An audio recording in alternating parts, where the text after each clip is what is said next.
Hello everyone, welcome back to another episode of the Velvet Lounge. I hope that you guys are having a great day or evening, depends upon when you're watching this. Afternoons always work as well. And I just want to remind you to please subscribe to our channel, as well as give us a thumbs up on any of the videos you watch that we put out there. It gives us encouragement to go on and make more content and try to improve what we're doing. So today we are going to talk about the history as well as what makes up a charm string. And also there's something I have to tell you. They're not only called charm strings. That phrase was actually coined in the late 1800s.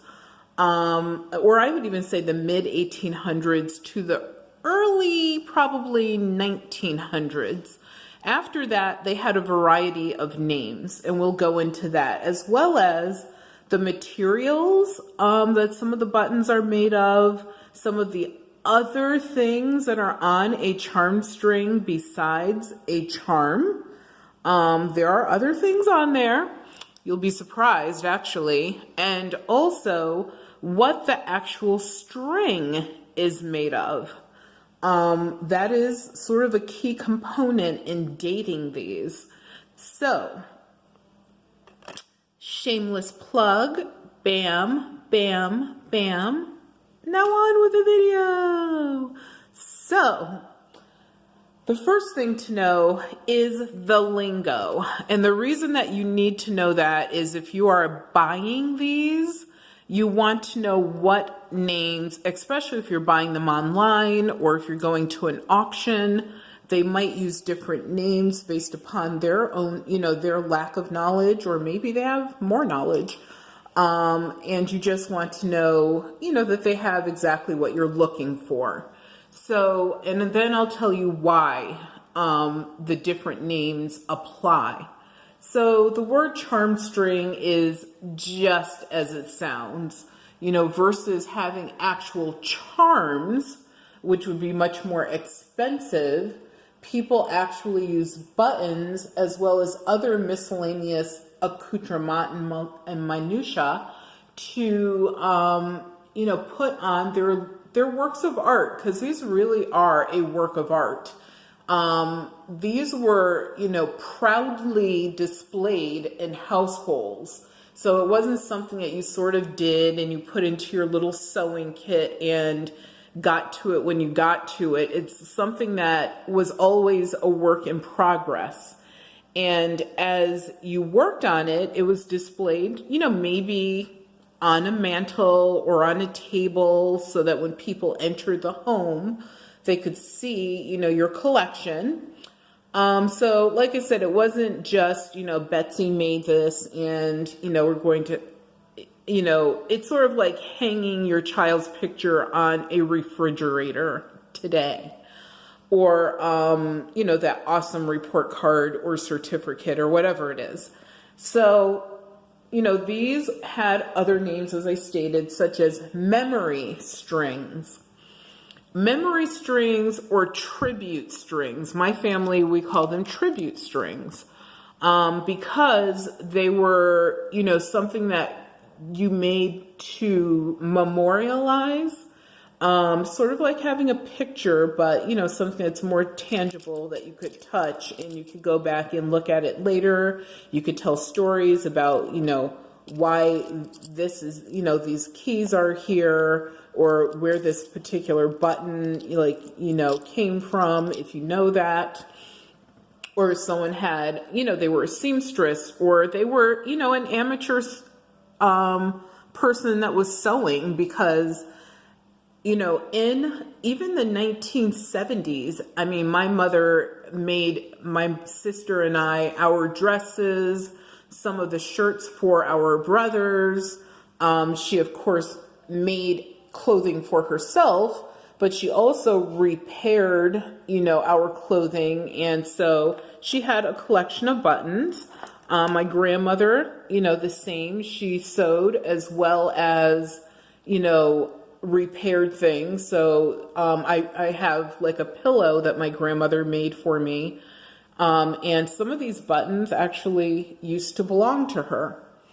And some of them belong to my mother. Some of them belong to me, of course, you know, etc. And so that's what, you know, these are made of. And that's why, you know, having the word tribute or memorial or even memory string, you know, knowing that those phrases are important, especially if you are looking for these on the marketplace. The last is a friendship string. So when these were made, especially in the 1800s, girls were in school. So they would actually go away to a finishing school. You know, unfortunately, they were not allowed to learn a trade. Well, they could, but under so much adversity, you know, you have a few that did and several that did not. And what happened is they would learn how to sew. That was one of the things they would do, whether it be needlepoint, you know, making clothing, whatever it was. They did have, you know, a bit of choice there. And what they would do is, of course, you know, have buttons. So somehow, someday, little Becky, I have no idea who the person was, but decided, you know, let's trade buttons. So what an excellent way to, first of all, get variety for the clothing and different things that you're making, as well as, if you could think about it, these were like early trading cards for girls. So they would, you know, trade these, and that's ergo the word friendships, or the words, I should say, friendship string. The other thing that occurred, especially in the Victorian era, the mid-1800s, is the reason that, and I mean, everything is romanticized, so, you know, I don't know if any of this is accurate or if it's something that's just like an urban legend or it's just to romanticize the entire process of having a charm string and taking the time and effort to put all this together.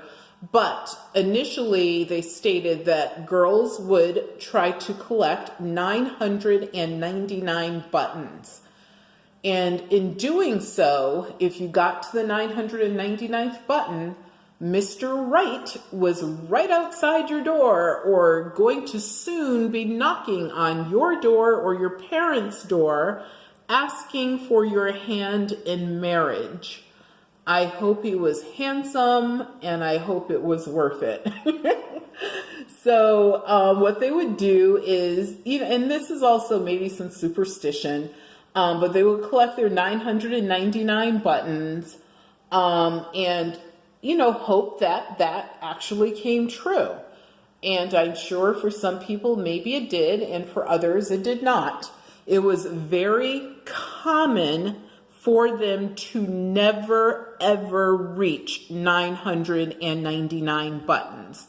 And that was for a variety of reasons. One is if you are, let's say, in school and, you know, you decide, you know, school is over for you for whatever reason, you know, you graduated, you withdrew.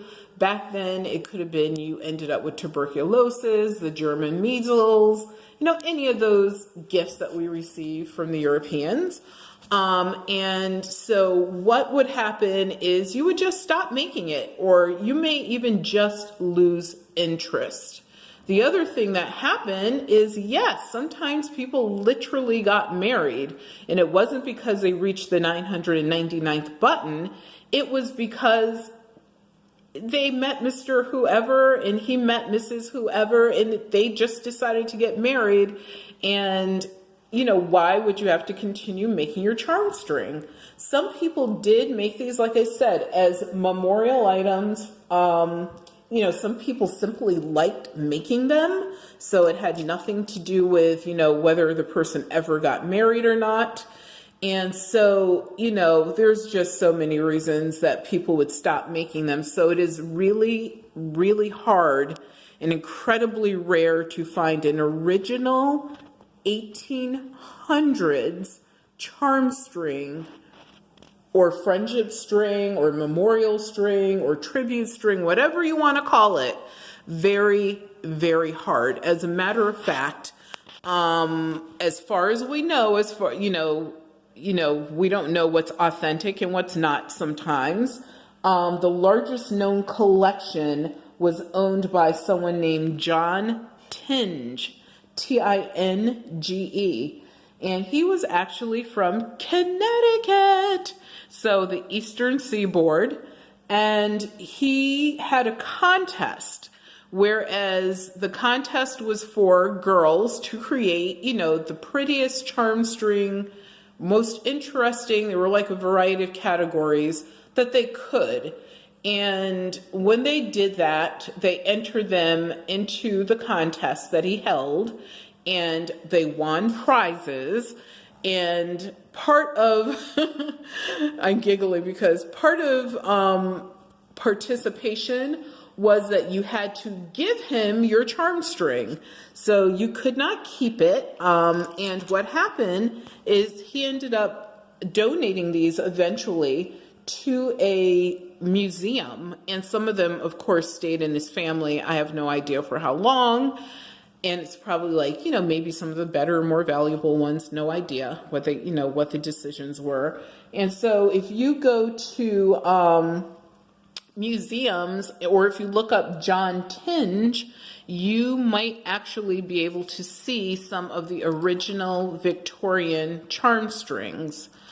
And, they're probably on a nylon type, because they did not have nylon then, string, or, of course, a really, really strong reinforced cotton string, or on some sort of galvanized metal. So like steel can be spun into something that could be strung. Or maybe even copper, like copper wiring. Someone could have taken copper and spun that so that they had something strong enough to hold, a weight of buttons. Right here in my little collection, I have, and I actually spun these around because they're very long. The longest one is a little over 5 feet. The next is almost 5 feet. And then I have some that are shorter. So what I have here are 5 examples of charm strings. This is the shortest one, and this one is the longest one, I believe. And then I have, some, they're still really long. They're just not as long as the longest. And of course I laid this one out straight. I believe this one is a little over 1 foot, actually 3 feet, 3 feet long, the one that's in the back.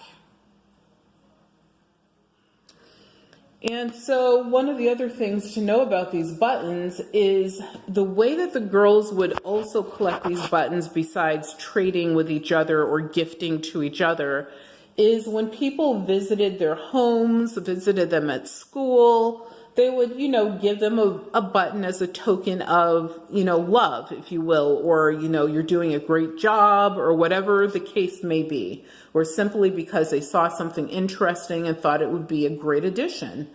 So the other people, which are kind of surprising, that actually would donate buttons to the girls are people who not necessarily visitors that knew them, but complete strangers sometimes would, visit someone's home, maybe get a sip of water from the well, and would give them a button.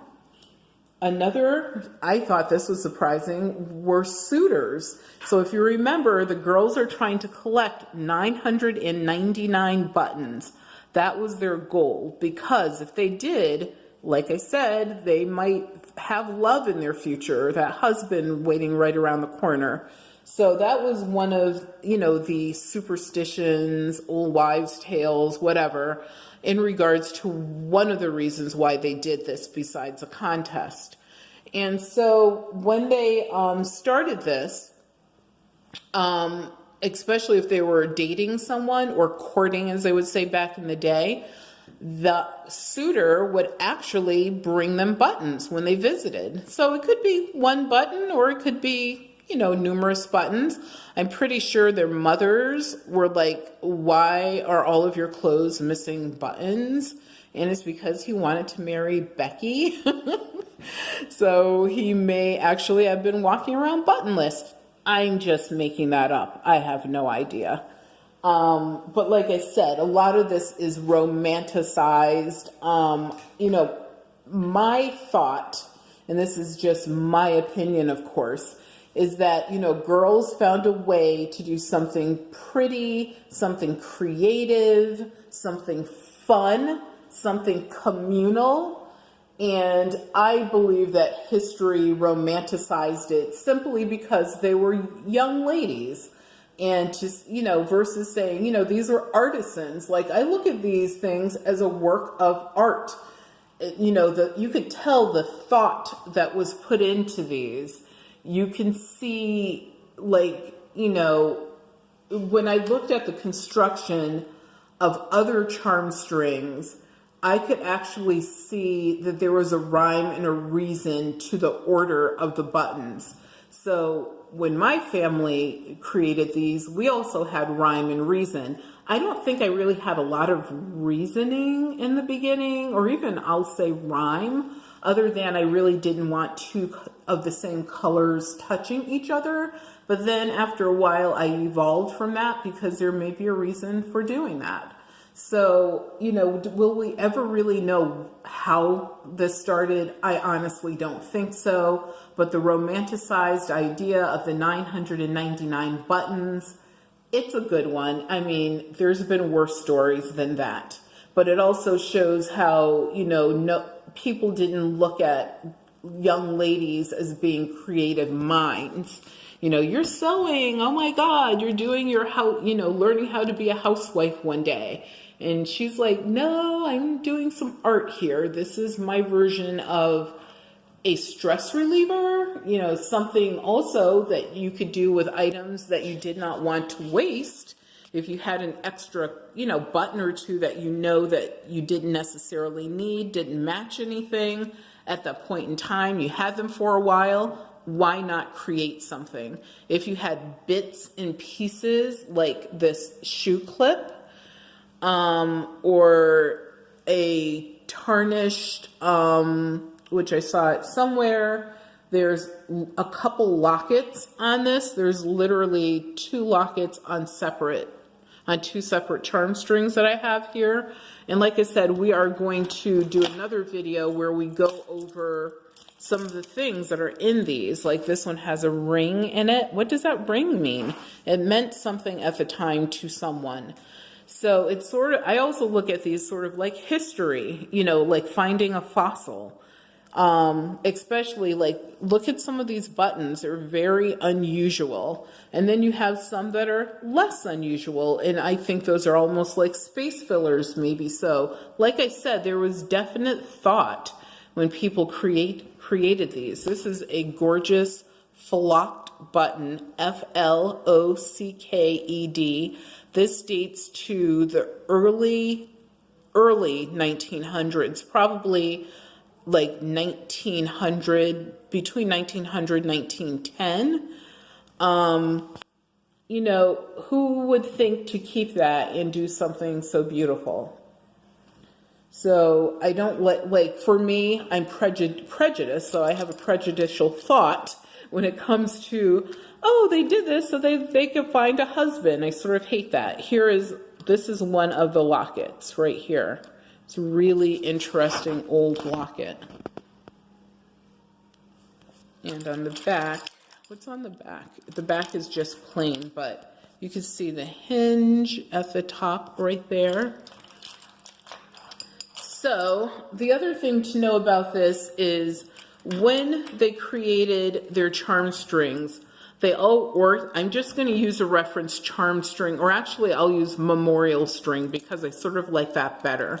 When they created these memorial strings, they always had what we call in my family an anchor button. So it's a button where you began, and usually this was the largest button or almost the largest button on your charm string. The other official name for this is a touch button, Touch, touch. So why, I mean, when I think about it and I touch these buttons, like literally, I mean, they're very tactile. They're so interesting to look at. You know, you can sort of, you have to be gentle with these. That's the other thing, is because of, you know, how these are strung and the age of some of them, they can literally like snap. Like the string, the metal that they were strung on, whatever, could literally snap. So you do want to be careful of that. But still, to be able to pick this up and to, you know, touch it. Plus, when you were stringing these, you needed something sturdy as your anchor. So having a nice, you know, big button would do that for you. When we created these, we not only put a large button, but we sort of put a backup to it. And sometimes, you know, just from the handling of these, this would be a weak point at the touch button. So, you know, there, like I said, I believe there was a lot of thought put into making these. I don't think it was just a random, let me collect 999 buttons to find a husband. The other thing to know is these were proudly displayed. So whether it was in your dorm room because you were sent away to finishing school, or, you know, college, or if it was in your family home, or even in your room, your own private room, or rooms. Maybe you were a single lady out in the world, or you were roommating with folks, then you would actually display these so that visitors, suitors, family, etc. could add to your charm string by seeing that you were doing this and contribute to it. Another thing to know is, as you saw, charm strings have more than buttons on them. I can't express that enough. The reason, especially nowadays for people that might be looking for these in the marketplace, the reason that is important is when you buy them, I think, for me anyway, unless I'm buying one that's 100% Victorian and I can somehow prove it, and I will talk to you about one way to sort of date them, sort of, because anything's possible nowadays, is I like the charm strings that do have, you know, other miscellaneous items strung on them. And the reason I like that is because to me, it tells more of a story. So this one, as you can see, has a baseball mitt, glove, ball. That's pretty freaking cool. And this actually, I believe, was like a pin or a brooch or something. And because it had the hole, this could be strung. So if you think about it, someone who likes, let's say, the Red Sox, because that's who my husband likes, that's a pretty cool thing to add to a family memorial or family tribute charm string. So that's what we have there. Another thing to think about is when people made these, they did not make them just as I stated, and you know, I keep harping on this, to collect a husband, like they collected buttons, but they would also pass these on. These are things that were inherited in families. So these could be in families for, you know, so many different generations, like over a variety of them, and unfortunately eventually end up in a box or a drawer or with other sewing items, or maybe in a craft room if, you know, the person had one. In Victorian houses, especially if they were larger homes, they had sewing rooms. I grew up in a home where our home was definitely what I would consider to be a small home, and my mother still had a sewing room. So You know, you always, if someone is having an estate sale, check the sewing room. See if you can find, first of all, any buttons, and secondly, any charm strings or friendship strings or memorial strings, whatever you want to call them. So that's something just to be aware of if you're out in the market, you're searching for these. And also, if you do have these and they're meaningful to your family because maybe you guys sat down and created, you know, a memorial or a tribute string, then what you want to do is make sure, I think, this is just my opinion, is display them. You know, don't let them collect dust in a corner drawer somewhere where they're forgotten for decades. And if, you know, it's not really your style, you know, give it to someone who appreciates it more and who will display it. You know, I really have this issue with people that hide in sort of hoard things, and then when they die, they end up going to a reseller like me, or they end up going to a landfill, or they're donated somewhere and people could care less. You know, why not see if anyone in your family, you know, wants that item and, you know, they're willing to display it, and maybe even have an agreement that, you know, you won't sell it, that you'll display it, you know, if when you're, you know, you've had your time with it, that you'll pass it on to whomever, and you both can agree to who that is. Talk to that person so that they understand the history of that charm string or tribute string, and also, you know, maybe having something written about it, like just write a little, okay, I'm going to date myself here, an index card that you could keep with the tribute or the memorial, you know, charm string, friendship string, whatever you want to call it, so that, you know, they could tell future generations about this, and they also will know that this is actually a family relic. It's not just, you know, some miscellaneous thing that they don't understand. You can bring understanding to it. So, what else do I want to tell you about this?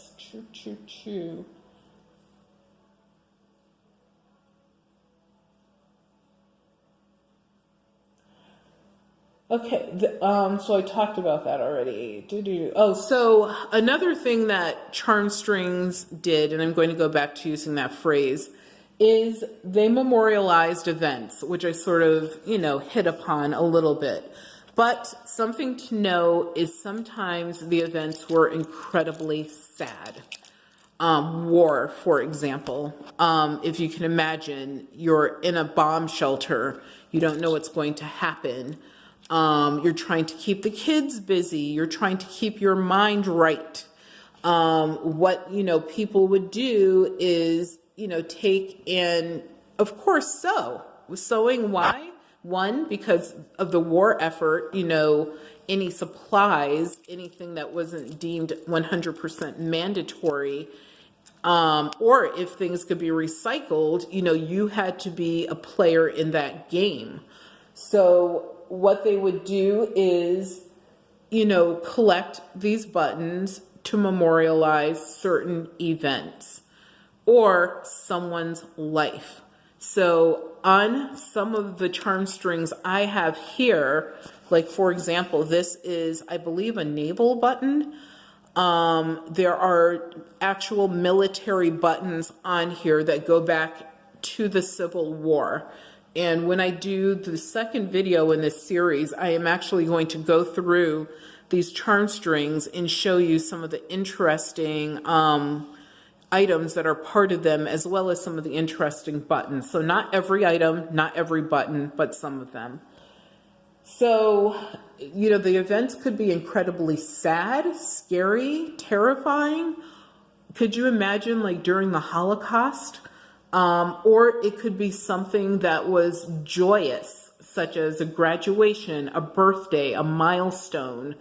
You know, it could be even the fact that someone won a ribbon at the county fair. So there were many different reasons why these were created versus simply trying to seek out a suitor. So collectors, yes, even back in the day, meaning the 1800s, there were people who liked to collect these. I am going to talk about that in my next video. I am going to give you some actual names. We're going to talk about a couple museums that actually have charm strings on display. The originals from the 1800s are incredibly hard to find, but they are out there. So thank you for tuning in. I hope you found this to be interesting. And also stay tuned for part 2, because I think it's going to be even better than this video and more informative. And please give us a thumbs up.